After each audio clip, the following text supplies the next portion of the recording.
무엇을 먹어야 하나? 암 환자가 먹어야 하는 음식.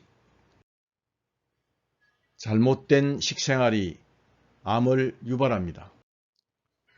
잘못된 식생활이 어떻게 암을 유발하는지 알아보겠습니다. 우리가 동물성 단백질이나 우유단백질, 가공식품을 많이 섭취하면 그 속에 들어있는 화학물질이 위를 먼저 망가뜨리고 이어서 소장과 대장을 망가뜨립니다. 이렇게 되면 장이 유해균 우유로 바뀌게 되고 유해균 우유로 바뀐 이 장내 생태계를 디스바이오시스라고 합니다. 이 디스바이오시스가 일어나게 되면 간이 나빠지고 신장이 나빠집니다. 간이나 신장이 혈액을 정화할 수 있는 능력을 상실하게 되는 거죠. 거기에다가 싱겁게 먹게 되면 혈액의 염분 농도가 0.9% 미만으로 떨어지게 되면 혈액의 산성화가 가속화되면서 어혈이 생성됩니다. 이 어혈이 100조 개의 세포가 떠있는 모세혈관을 막고 혈액순환 장애가 일어나게 되면 혈액순환 장애가 일어난 그 세포에 산소가 부족하게 되어 세포가 염증을 일으킵니다. 염증을 일으킨 세포가 만성화되면 서서히 콜라겐 붕괴가 일어나게 되고 종양세포로 바뀌면서 석회화됩니다. 종양세포 안에 들어있는 종양억제 유전자가 돌연변이를 일으키게 되면 이것이 악성종양인 암으로 바뀌게 됩니다. 이렇게 해서 암이 생기게 되는 것입니다. 암 환자는 무엇을 먹어야 할까요?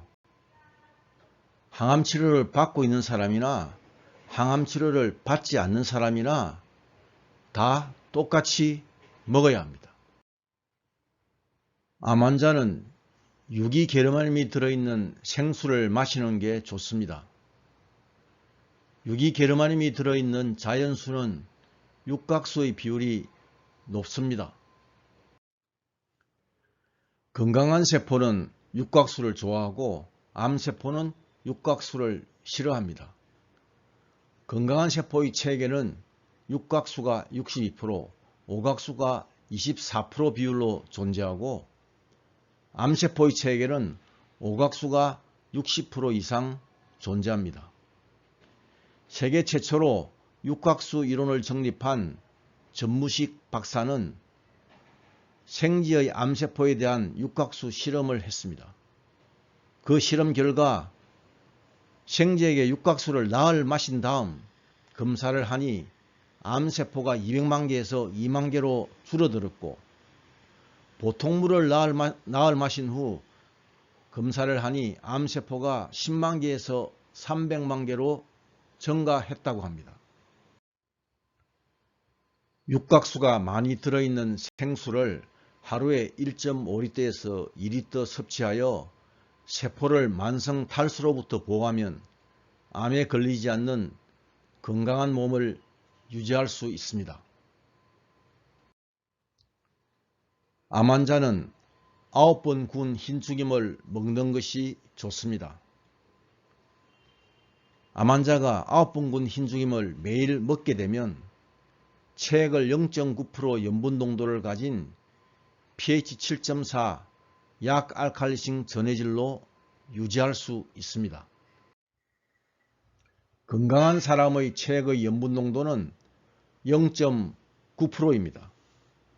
왼쪽 이미지를 보시면 약알칼리성 혈액의 적혈구는 원형을 유지하고 있기 때문에 모세혈관을 통과하여 세포에 산소를 충분히 공급할 수 있습니다. 오른쪽 이미지를 보시면 산성혈액의 적혈구는 뭉쳐있기 때문에 모세혈관을 통과할 수 없어 세포에 산소를 공급할 수가 없게 됩니다. 체액의 염분 농도가 0.9%보다 낮은 경우 체액이 산성화되어 정상세포가 염증세포로 바뀌게 되고 이에 따라 모세혈관 폐색이 일어나게 되면 혈액순환 장애가 생겨 염증세포가 저산소증에 빠지면서 이것이 장기화되면 암세포로 진행됩니다. 병원에서 사용하고 있는 링거의 주성분인 생리식염수가 염분농도 0.9%입니다. 염분농도 0.9% 체액이 암세포를 파괴합니다. NK세포가 암세포에 구멍을 내면 염분과 물이 들어가 암세포가 팽창해 터지면서 파괴됩니다. 9번 구운 죽염을 하루 5에서 10g 섭취하여 체액을 0.9% 염분 농도로 유지하면 암에 걸리지 않는 건강한 몸을 유지할 수 있습니다. 암 환자는 이틀에 한 번 계란장을 먹으면 좋습니다. 유기농 방사 유정란에 3년 이상 발효한 전통 간장과 들기름을 넣고 젓가락으로 흰자위와 노란자위가 완전히 섞이도록 저으면 이것이 계란장이 됩니다. 계란장은 발효간장과 들기름, 유정란의 영양소가 합쳐진 완전식품으로 만성 피로를 해소하고 면역세포를 활성화하여 몸 전체 활력을 돋워줍니다. 암 환자의 기본 식사는 흰쌀밥에 된장찌개 그리고 반찬으로 나물과 해조를 권장합니다. 잡곡밥이나 현미밥이 아니고 흰쌀밥을 권장하는 이유는 흰쌀밥은 소화가 잘 되기 때문입니다.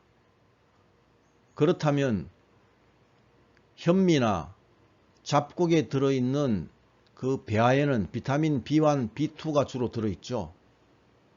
그렇기 때문에 흰쌀밥을 드실 경우에는 반드시 비타민 B 복합체 영양보조제를 같이 섭취해야 합니다. 흰쌀밥의 양은 여자는 210에서 240g, 남자는 270에서 300g을 권합니다. 210g은 햇반의 표준 사이즈 크기고 300g은 햇반의 큰 사이즈입니다. 된장찌개는 3년 이상 발효된 전통 된장을 사용해야 합니다. 그리고 나물은 오색나물을 권장하고 해소는 김과 미역과 다시마를 순차적으로 바꿔가면서 드시면 됩니다. 암 환자가 기본 식사를 계속하게 되면 실증이 나기 때문에 일주일에 2번은 슈퍼 채소 요리를 만들어 먹는 것이 좋습니다. 슈퍼 채소 요리의 주 재료는 브로콜리, 토마토, 마늘, 호두, 쪽파입니다. 먼저 브로콜리를 베이킹소다와 식초가 들어있는 물에 10분 담근 후 깨끗한 물로 씻습니다. 그리고 살짝 데칩니다.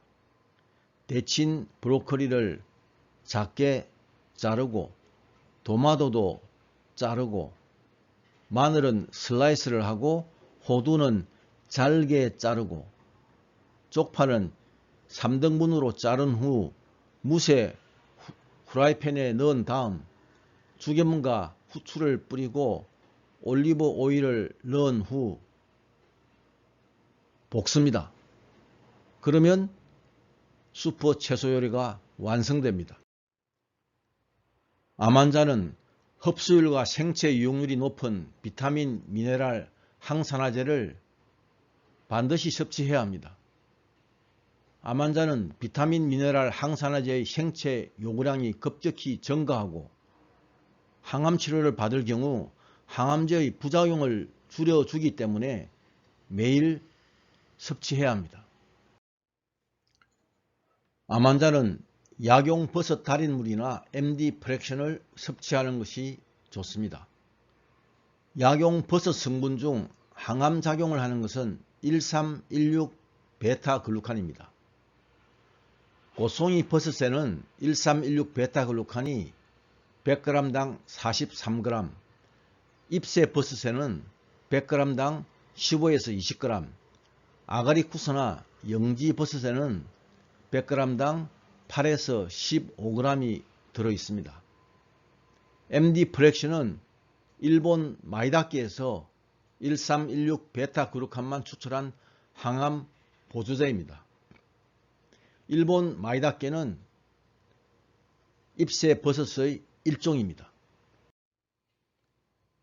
MD 프렉션은 일본 고베약학대학 남바 교수가 개발한 이래 1998년 미국 FDA로부터 항암 보조제로 승인을 받고 2005년부터 미국 암협회의 암치료 대처법 제품으로 소개하고 있으며 현재 일본과 미국의 수천 명의 의사들이 항암제와 병행하여 암치료에 사용하고 있습니다. 1316베타글루칸은 우리 몸에서 어떻게 항암 효과를 발휘할까요? 약용버섯이나 MD 프렉션을 먹으면 소장의 바이오판을 통해 1316베타글루칸 성분이 흡수됩니다. 흡수된 1316베타글루칸은 대식세포나 수지상세포에 의해 잘게 쪼개져 림프순환을 통해 암세포 주위에서 신생혈관을 만들어 거물망을 칩니다. 대식세포가 1316베타글루칸의 거물에 걸려 자극을 받으면 사이토카인을 분비하여 면역 T세포가 활성화되어 신생혈관으로 모여드는 암세포를 공격하여 살해합니다. 이것이 1316베타글루칸의 항암효과 기전입니다.